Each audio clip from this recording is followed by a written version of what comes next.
Mateus, capítulo 24, versículo 1 ao 3, diz desta maneira: Tendo Jesus saído do templo, ia se retirando quando se aproximaram dele os seus discípulos para lhe mostrar as construções do templo. Ele, porém, lhes disse: Não vedes tudo isto? Em verdade vos digo que não ficará aqui pedra sobre pedra que não seja derribada.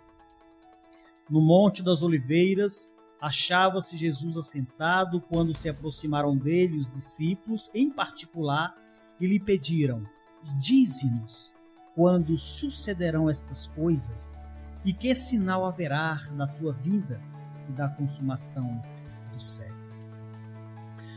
O fim do mundo, o fim dos dias, o fim dos tempos.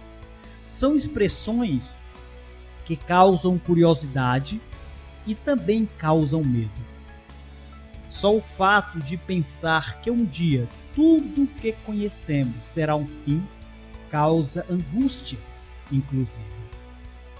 Pois nossa mente finita e prisioneira desse tempo físico não consegue conceber o fato de que tudo que conhecemos como criação está se deteriorando, se desfazendo, se corrompendo, está se desalinhando e tornando-se um caos sem precedente. A história humana está em declínio, caindo vertiginosamente rumo à destruição. Embora a tecnologia esteja em ascensão e a humanidade viva o apogeu tecnológico, como o mundo, inclusive com o mundo na palma da mão, e supostamente seus benefícios, apesar de tudo isto, o mundo não está melhorando.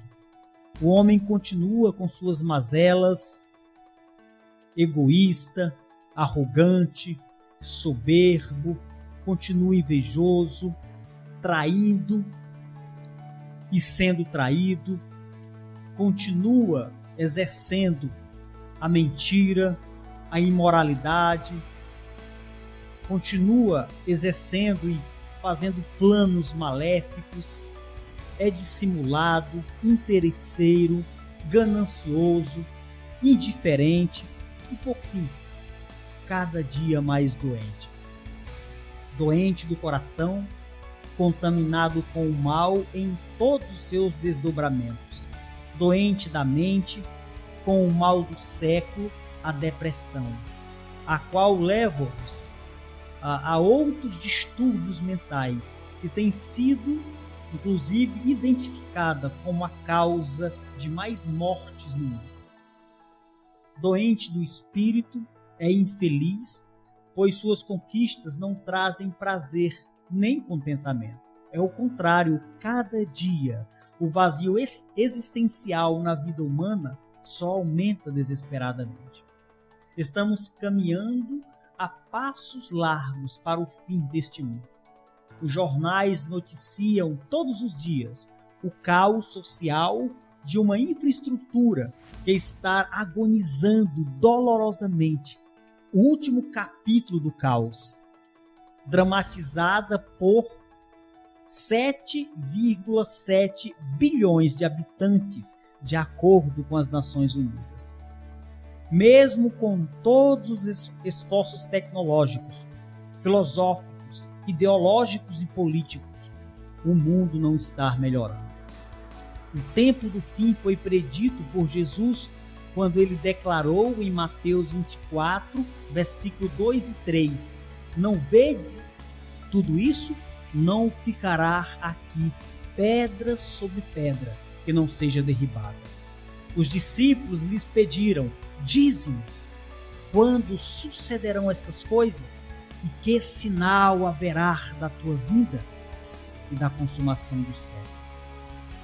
Para compreendermos melhor esta passagem de Mateus 24, precisamos voltar um pouco aos capítulos anteriores.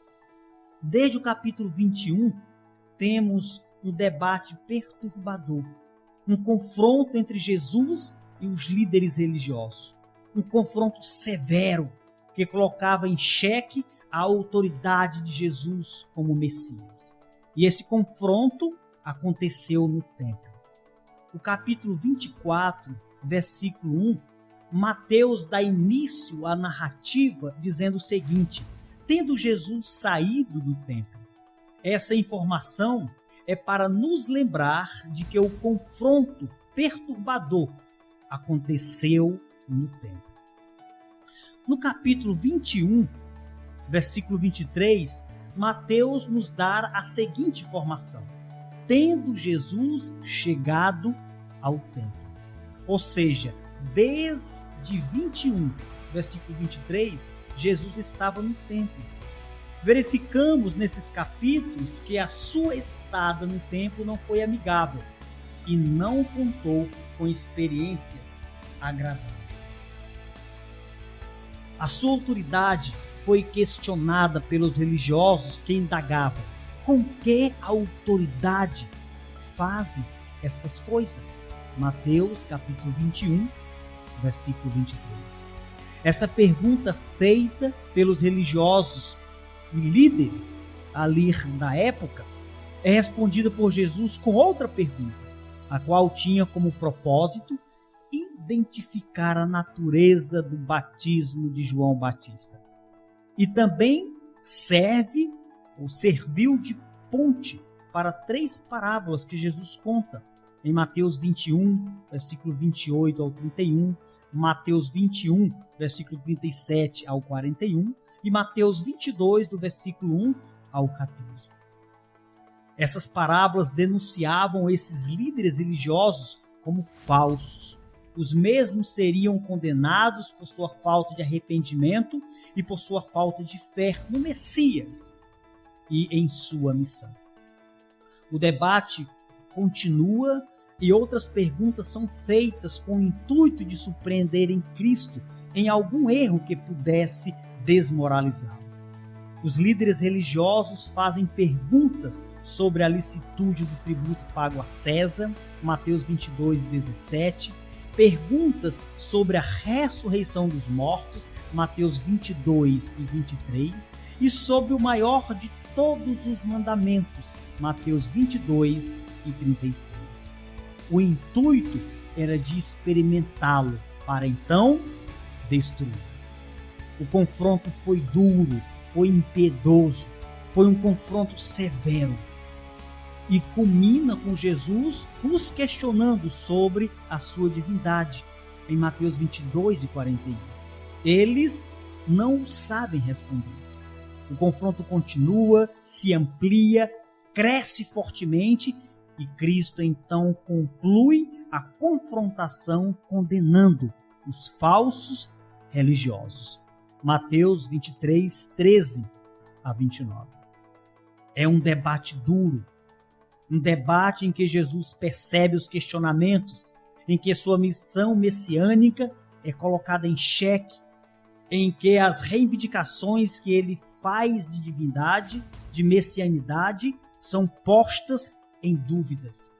Um debate que não trazia aprendizado por parte de quem fazia as perguntas, mas perguntas para derribar, ou melhor, perguntas para derrubar, perguntas para pegar, perguntas para puxar o tapete de Jesus, usando aqui uma linguagem mais moderna. Jesus conclui suas palavras proferindo um lamento sobre Jerusalém, Mateus 23, 37 ao 39. Um lamento doloroso sobre a morte dos profetas, que Jerusalém os matou. Ele lamenta por tantas vezes ter desejado reunir o seu povo, como uma galinha reúne seus filhotes debaixo de suas asas. Mas ela não os quis. Então ele faz uma profecia em que a cidade ficará deserta e que não o veriam mais até dizerem: bendito o que vem em nome do Senhor. Mateus 23 e 39. Então Jesus sai do templo e os discípulos o acompanham e passam a mostrar as construções impressionantes do templo. Talvez numa tentativa de amenizar o debate duro, o confronto hostil suscitado pelos líderes religiosos, para deixá-lo um pouco mais à vontade, trazer um pouco de refrigério a uma situação tão quente. A reação de Jesus foi perturbadora, inquietante, preocupante. Ele diz: em verdade vos digo que não ficará aqui pedra sobre pedra que não seja derribada. Mateus 24, versículo 2. Essa declaração de Jesus é uma certeza de que acontecerá. O termo utilizado por ele, em verdade, é uma dupla afirmação, que significa amém, amém, acontecerá com certeza. O templo foi a instituição de maior valor para os judeus. Então, foi uma grande surpresa para os discípulos, pois ao ouvirem Jesus afirmar que não ficaria ali pedra sobre pedra que não seria derribada, os discípulos ficaram inquietos, uma grande surpresa, pois perderiam a coisa mais importante de suas vidas. Jesus então sai para o Monte das Oliveiras, certamente, imagino eu, para acalmar a sua mente. Os apóstolos perguntaram a Cristo que sinal seria apresentado, que os fariam saber que a consumação do século estaria próxima. Mateus 24, versículo 3, diz desta maneira: quando sucederão estas coisas? E que sinal haverá da tua vinda e da consumação do século? Muitas pessoas, quando ouvem essa expressão, consumação do século, logo pensam que os apóstolos estavam falando sobre o primeiro século. Mas não é esta a concepção desta expressão. Encontramos, tanto nos evangelhos quanto no Antigo Testamento, o dualismo entre duas eras.